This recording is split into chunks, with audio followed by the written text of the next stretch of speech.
Hello, I'm Maria Ressa. With us today is Rappler columnist Shakira Sison. She just recently won the first prize in the Palanca Award essay category for the Krakauer Table, a story that delves into her relationship with her father.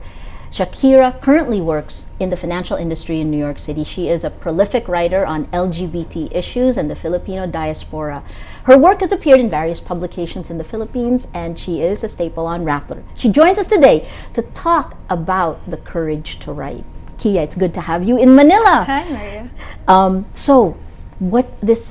The Krakauer Table, which won first prize in the Palanca, it's painful to read in many instances. What made you write this piece? I was here last year, and my father and I went through a difficult time. I wanted to write something that kind of like helps me process our relationship, and this is what I came up with. And I didn't really know, I actually forgot that I entered this in the contest until I won, and I didn't even know what version I sent in. And when I read it, I realized that it was the one that was very difficult to write. And what's been the reaction to it so far? I feel people identify with it, and they feel like they really feel maybe the truth in my search for the love in our relationship. And I know that it is there. My father claims that it's also there, so it's been a difficult struggle trying to maybe convince myself or search for particular experiences which illustrate this love in the actual theme of the story, the relationship that we have. That moment when we as kids would gather at the table was the evidence that I have, that where I'm sure and we're sure that he was there for us. And this is near midnight when your father would yell Krakauer, the Polish sausage that you and would call have. us out from our bedrooms, and we would rush down the stairs and be so excited to just have this sausage with him. I'm going to just read some phrases from your piece. This is one phrase: "My father was a stern and impatient man who could, if he wanted, control our breathing with his eyes." Then you talk about what it was like growing up, you and your two sisters and your brother. And then this phrase: "I wouldn't be so tough if I wasn't so wounded and scarred." You're writing this publicly. Is this what gave you the courage to do that? I think I was brave enough to write about this part because I know that this is how my father feels. I know that he is proud of all of us for being strong, and because of our experiences, and he knows that he has a big contribution to what we are today. And he's always told us that when you raise children, you have to give them difficult experiences so that they know how to deal with the more difficult experiences later on in life. Tough love. Yeah. When you got your award this week, the judge asked you a question. Yes, I was up on the stage and I was caught off guard because when I shook the judge's hand, she asked me, "Is your father still alive?" And I was, really surprised. And what I thought of immediately was she wanted to know if, I got in trouble because I won. And I said, actually, he is. He's actually here today. And she wanted me to point him out so that she could see his reaction to me being up on the stage winning for this particular entry. And your father was proud of you. He was very proud. I believe he's very proud. He is a great man, and he's the smartest person I know, and many ways I feel like he is justified in the way he raised us. I'm very grateful for my upbringing. I mean, of course it wasn't perfect, but whose upbringing is perfect anyway? And we have a lot to be proud of in the way we were raised. So a lot of things are kept very private in Filipino society, and families work out a lot of things also. But you've gone forward with really writing about very personal matters, well, like again, like this quote, my feelings for him are like fish hooks in a bowl. Every time I try to take one out, all the rest follow. It's complex. You get the complexity of life. You don't do this just for this piece, but you do it for Rappler in the pieces you write about your search for identity and being a gay woman. What are the risks of doing what you're doing? The risks are, as you mentioned, our society likes to not talk about things. We'd rather just gloss over things. If you are a gay, if you're gay in the Philippines, for the most part, your parents would much rather not discuss it. If you bring a significant other home, even if you do that for 10 or 20 years, they'd rather mention it to others as just your friend. And so by actually, with the things that I write, when I actually call out people and what they say and say it like it is, and telling them that you can't talk about gay people this way, I feel like I strike a chord sometimes, and sometimes there are negative reactions, and what I get very often is, why do we have to talk about this? Why can't we just say everyone's the same? And everything is okay. And everything is okay, and let's just go on.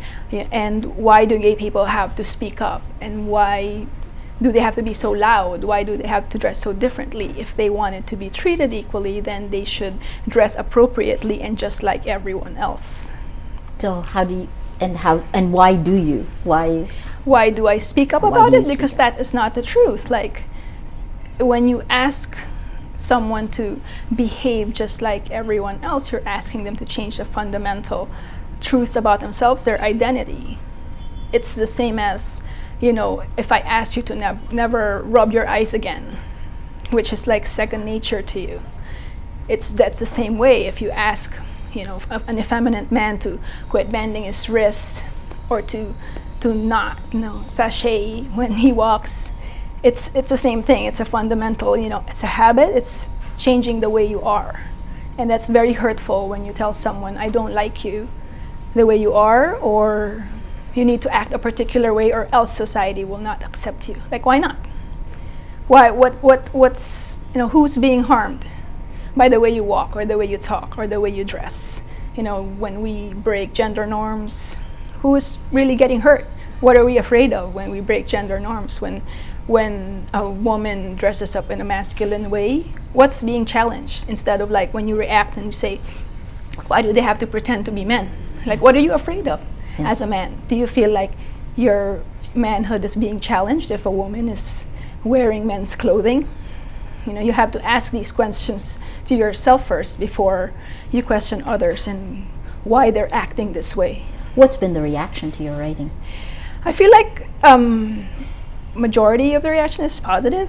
I actually came the other day from my first meet and greet with my followers, and I wasn't expecting all these people to show up. We had like 70 guests, and mostly young people, and almost all of them came up to me and asked me for hugs and told me how much I touched their lives. And it's been overwhelming because a lot of people feel like I write this for everyone else, which I do, but it's also my way of processing things, my way of hearing myself and my thoughts about this, and people identify with it. And maybe when I realize that I've discovered the truth, people read it and they understand, and they say, that's exactly what I wanted to say, and you just said it. Were you surprised by how fast your writing has spread? Well, just context, I first met Kia in the millennium when CNN was doing its coverage 2000. Of gay life in the millennium, and you were outspoken even then. You didn't hide who you were.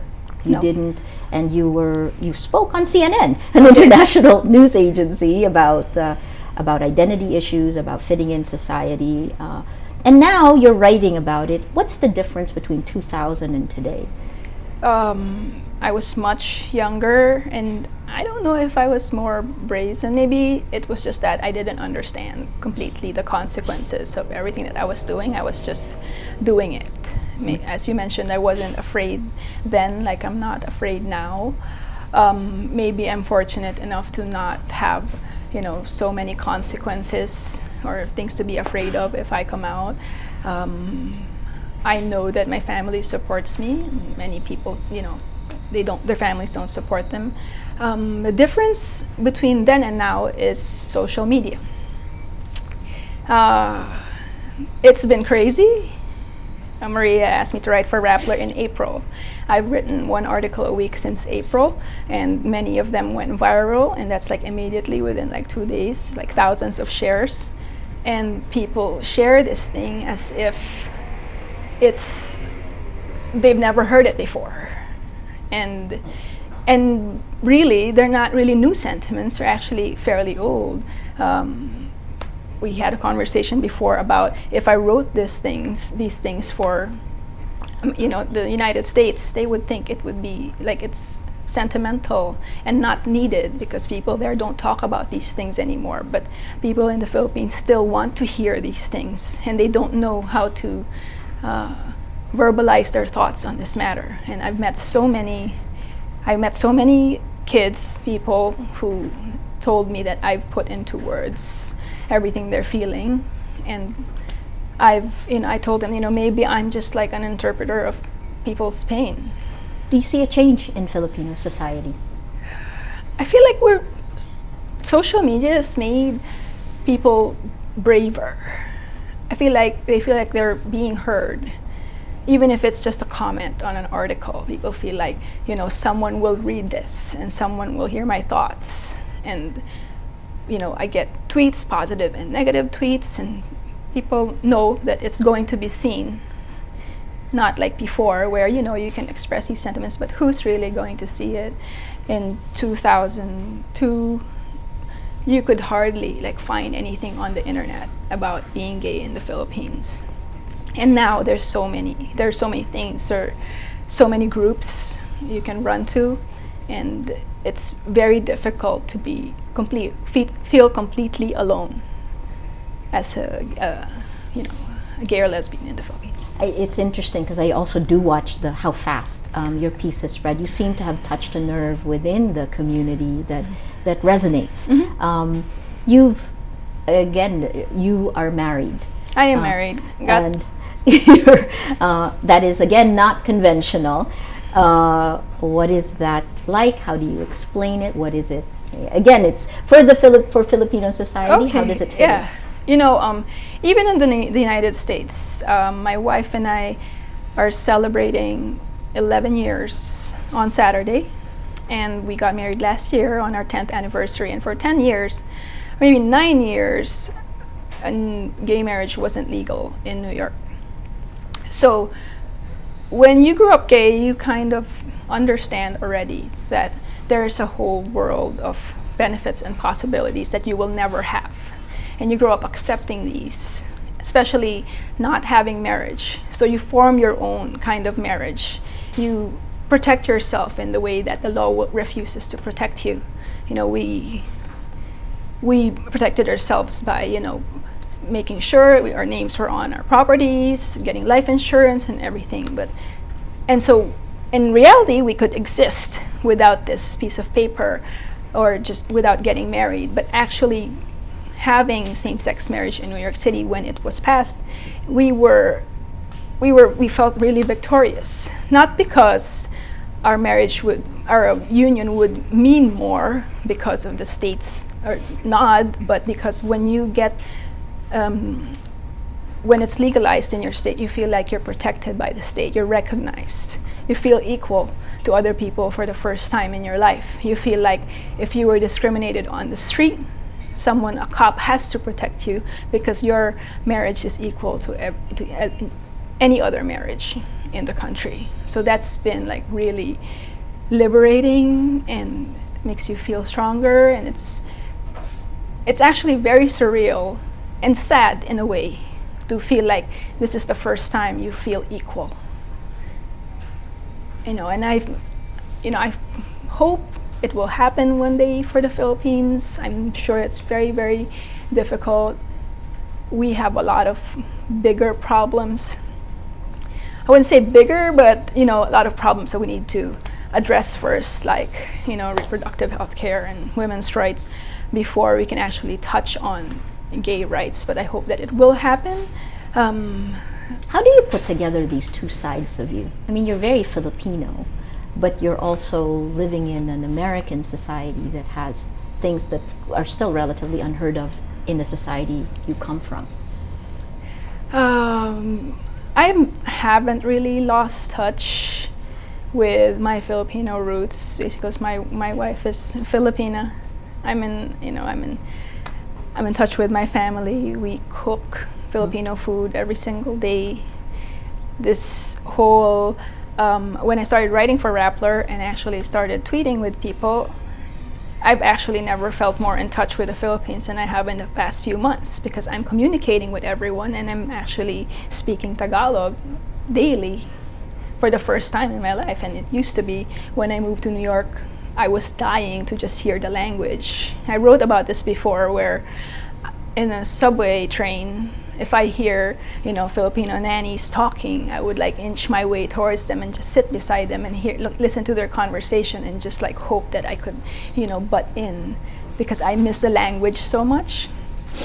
In the same way, being uprooted and living in a different country, you're forced to adapt and assimilate, and you have to give up some things.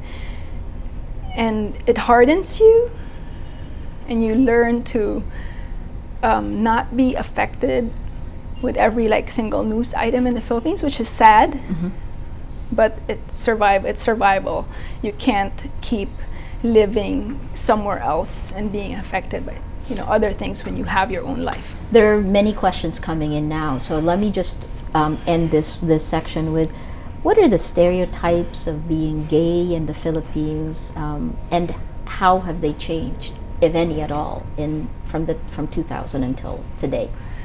I think the very obvious stereotype that we have is that lesbians want to be men and gay men want to be women.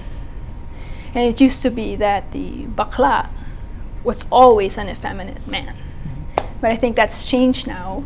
We're very much in tune with American television, and there's so many role models and gay men who are masculine, so we know that that's not the case. Same with lesbians. There are very, many feminine lesbians. And, I'm sure people who are watching don't, really see me as a masculine woman. So it's good for people to see that you can't just pinpoint a gay person on the street.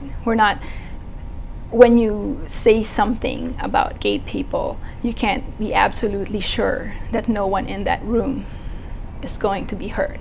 And that's very important, and very important to identify that, and very important for gay people, if they can, to stand up and Yes. tell the people around them that you can't speak that way. You've become a bit of a role model. I mean, what was the message that you had in the tweet, in the meetup that you just had? The theme of my meetup was actually also courage, and I gave a small speech about being brave. And one of the things that I always tell them is that courage is possibly the one thing that they can't be taken away from you. No one can question it. It could be the only thing you have, and it's free. Fear, it's hard to control your own fear. Like, you're scared of many things, but you can control how brave you are. You can control how courageous your actions are. It's one thing you can control. And in my speech, I actually quoted John Wayne, and I said I hate to quote a man with a gun, but he said that courage is being so scared but saddling up anyway. Just keep on going and just be brave. And sometimes most people don't know the difference, and there's something good that's going to come out of being brave. And how was this received by the group you had? I was so nervous, so I was a bit shaky. So I really doubted that anyone even heard what I said. But people are asking for. I saw it on Twitter. People are asking for copies of the speech, and a few people have actually written me personally and said that they felt that I was speaking to them and it was for them, and they said that I said things that they needed to hear at this point. Be brave. This is actually something also that in many ways is empowerment from social media is coming up. And okay, you have a few writing questions from @Aaron Joshua. Is there a time during the day you can say you're most active when it comes to gathering your thoughts in writing? I've mentioned this before. I write mostly in the subway. Okay. For lack of like better time going to work and going home from work. Early in the morning. First thing I do when I wake up after I kiss my wife good morning is to check my phone like everyone else does these days and wake my mind up. And I get some tweets and I start my day thinking about just engaging myself with my thoughts and what are my thoughts today and what do I feel like writing about. When I walk out of the house, I have a Rappler notebook in my Evernote, and I look at all my pending things. I'm probably writing 8 or 10 things at a time and take a look at what I want to continue or what strikes me, or if I'm feeling something that I want to put down, or I look through my questions on Ask FM. You engage a lot on social media. Yeah, I do, and I feel like it's necessary and it's needed. It's probably more needed, than it's not to like promote my writing, but I feel like so many people just need someone to talk to, and a lot of them are young people who have problems at home with their parents and their relationships, and they just need someone to say it's okay and you really know the answer. And where do you draw the courage to actually give answers? Probably from like experience and Yes. knowing that for the most part when we're troubled by something, we just need someone to tell us that it's going to be okay. Another writing question, this is from a Rappler. Niall Villa asks, how do you know when a piece is good enough for publishing? You don't. You hate everything. I hate everything that I write. And sometimes I get lucky, and sometimes I feel like, oh, you know what, I think this is great, and I love reading it, and sometimes I'm in love with something, and then once it's out there are like 3 shares, and you're just like, okay, I guess what people perceive as like good or worthwhile isn't really what I need. And I think that's every writer feels that way. Nobody really, the moment you think you're perfect and everything is wonderful and your writing is amazing is the time you stop growing, and the time you stop improving yourself. I have to ask this question because it's always the one in our society when we can't get the RH law passed. It took 14 years to get it through Congress. How do you react to the Catholic Church's criticism of the lifestyle? And I know you've been asked this question a lot, but how do you, this older writer, Shakira Sison? I feel like being gay is such a scapegoat for many things. There are so many things to be angry about that the Catholic Church can attack. There are also so many things that Catholics do that don't really necessarily abide with the Catholic teachings, birth control, premarital sex, but it's so easy to pinpoint and attack being gay because they feel like it's obvious. If there's an effeminate man or a masculine woman, you can easily point out and say that is wrong and you're going to hell, but you can't necessarily point out, even though that many young people have had premarital sex, but it's not easy to point out someone on the street and judge and make yourself feel better that you're more holy than this other person. So this is a question that came in. Well, again, this is taking you a little bit away from that, but what is it like for you in the States with the economic crisis? Very macro, very different question. What is it like for you in the States with the economic crisis? I work in the financial industry. I work in a hedge fund, actually. I started in late 2007, and the market crash happened in 2008. I can tell you that we were probably 50 years plus people, and now we're probably 10. Wow. And I'm one of the few remaining, and I've seen friends, lose their jobs, and offices beside our office like completely empty, and it's become like a normal thing. And sometimes I feel like maybe I'm next in line, and you just roll with the punches. Wow. Your definition. You've spent a lot of time searching for identity, privately and publicly. Is there Do you have any regrets in being so open? Not yet, maybe. Maybe it's gonna come. I mean, this is all happening really fast. I never expected that it would happen. I mean, before I started writing for Rappler, I hardly put anything out there, and for a while, for many years, I actually didn't write, and I just felt like nobody cared to hear. You know, who in the world really would want to hear my thoughts? And I just felt like I wasn't good enough. You know, someone once told me that the world needs to read what I write, and I said, who? You know.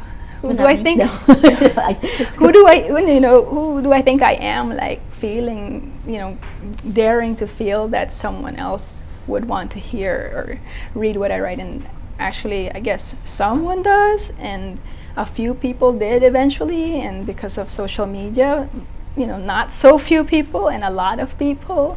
And so when I encounter, like on Twitter, I encounter like some writers who feel like ask me a question about, you know, how do you write so well or so much, and they can't find the courage to complete a piece. And I just tell them, you know, the world needs to hear what you're going to say, and if you don't think so, I'll tell you that I need to hear what you want to say, and you just need one person, and another person's going to share it, and someone's going to share it, and it might become as popular as my pieces. So you just need to hear that I need to read what you've written, and that's the reason I'm here, because people wanted to read it. And that honesty is it. Now, I will throw you two last questions from social media. From Carlos Evangelista, it's at John Carlo Evans. Do you also write fiction? Will we ever see a novel of yours on the Philippine bookstore shelves? Hi, Carlo. I actually know him. Oh. And I hope so. It's always like every writer's dream to be published, and I hope that my writing for Rappler and would pave the way for someone to be interested enough to publish some of my work. And of course, I'd love for that to happen in the Philippines. So fingers crossed. Following up on this, Rome Alejado, he's on Twitter at Fried Pork Shomai. The number of Shakira Sison's netizen fans are growing after the Palanca and her meet and greet. What else should we expect? I don't know, Rome.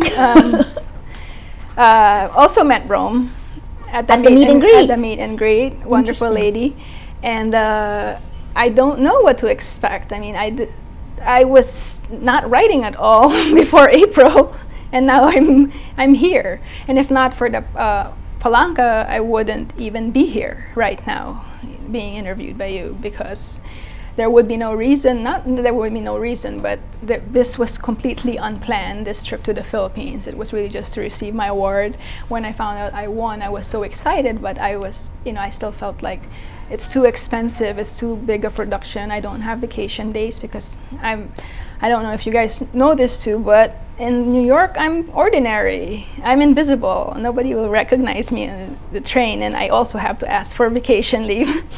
So, if not for the award, I wouldn't be here today. And so who knows what the future holds, and hopefully it's good. I will give the last question to another Rappler, Ryan Macasera, who is a Ryan. who's Ryan. just moved back.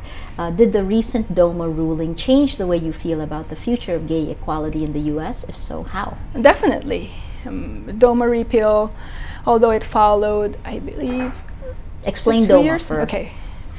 DOMA is a Defense of Marriage Act that Bill Clinton signed into law, which protected marriage between man and a woman and denied all federal rights, meaning that states can marry, if they decide to, they can marry same-sex couples, but federally it won't be recognized. That means they won't get the tax benefits, and you can't get Social Security benefits for your same-sex spouse. New York State legalized same-sex marriage in 2012, but so when we got married, I still had to pay taxes for health insurance, and we couldn't get each other's benefits should we pass and all that stuff. But since DOMA was repealed, now we're equal. Yes. And so what that means is that in the eyes of the law in the United States, our marriage is equal to any other opposite sex marriage, and no one can deny that. So it doesn't matter what the church says or what people say if they want to discriminate us. By law, we are protected, and that means the world to many Even in people. taxes. Even in taxes. How do you see the future of gay equality in the States? I think it's very bright. I feel like the number of states that allow same-sex marriage is growing every month, and I feel like pretty soon it's going to be majority of the states. And even if it doesn't happen for all the states, if it's federally recognized and it's the same, you can just get married in one state and go to another, and so it empowers everyone. And it's, I mentioned earlier, it's also sad that you kind of like feel like this is the first time we're equal, and a lot of people don't realize this. When they think of gay people, you just think that it's because of how they dress or who they love or whatever. But just imagine yourself for once, like growing up as a child, knowing that you're going to go out into the world and you're already not equal to everyone else. You have to try harder because you're not equal. And even though you're as educated or even more educated, or you work hard enough, the state won't recognize your relationships. And having that stigma that you will never be the same as everyone else is difficult. And having the law validate your equality, it means the world has endless possibilities. Last question. You straddle two worlds. I mean, you live in the United States, you're very Filipino, you've just come out of here. Your last thoughts, what do you come out of this experience with this time? You know, you said I straddle two worlds, but I probably juggle 500 interests. And my older sister, Mirza, I think one of her like Mirza slogans Sison is my slogans and like taglines is life is short, be everything, try everything. When I talk to young people, I just tell them to try everything, take every class and try every hobby, and one day you will find something. I don't know if I've found it yet, maybe this is it, you know, but just keep going forward and never accept that this is just the way it is. Like, be brave enough to go forward and think of other things that you can be. Like, be brave. be brave.